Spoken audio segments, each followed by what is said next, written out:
మాట్లాడిన ప్రజలు సోషల్ మీడియాలో పెడతలేరా? మూసీ గురించి మీరు మాట్లాడలే, అసెంబ్లీలో మీరు మాట్లాడలే, ఆక్రమణల గురించి మీరు మాట్లాడలే.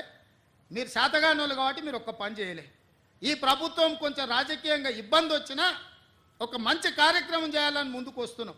దీన్ని ఏ విధంగా ముందుకు తీసుకెళ్తామో మీరు సలహా సూచనలు చేయండి.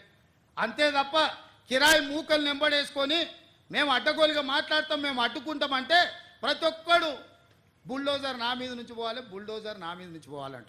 ఎన్ని బుల్డోజర్లు కొనాలనే? నేను హరీష్ కోటి కొనాలంట, రాజేందర్ కోటి కొనాలంట, కేటీఆర్ కోటి కొనాలంట. నెత్తి మీద జుట్టు లేని వాళ్ళు కూడా చాలా మంది బుల్డోజర్ నా మీద నుంచి ఫస్ట్ పోవాలంటారు.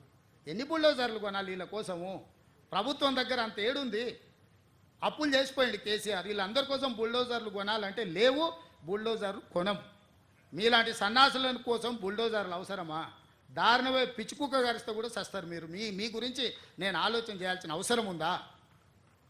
కాబట్టి మిత్రులారా, నేను ఇక్కడ ఉండే అధికారుల నుంచి శ్రేణుల వరకు ఒకటే మాట, ఒక మంచి సంకల్పంతో చిత్తశుద్ధితో ఈ కార్యక్రమాన్ని తీసుకున్నాం. రాజకీయంగా నాకు తెలుసు కొంత నష్టం కొంత కష్టం ఉంటుంది. రాజకీయాల కోసం ఈ ప్రాజెక్టును చేపట్టలేదు. ఇవాళ ఆపితే ఈ శ్రీమంతులు అందరూ వచ్చి సంచులు ఇస్తారు. ఆపినోనికి సంచులు ఎట్లా అడ్డం పడడానికి, సంచులు తీసుకున్నోనికి తెలుసు సంచుల గురించి. తొలగిస్తే సంచులు ఎవడు ఇస్తాడా? తొలగిస్తే తిట్లు వస్తాయి. తిడుతురు కదా, తిట్టనీకే ఈరోజు ఈ పనులు చేస్తున్నానా? నేను రాబోయే తరాల కోసం ఒక మంచి పని చేయాలనే చిత్తశుద్ధితో నేను ప్రయత్నం చేస్తున్నా.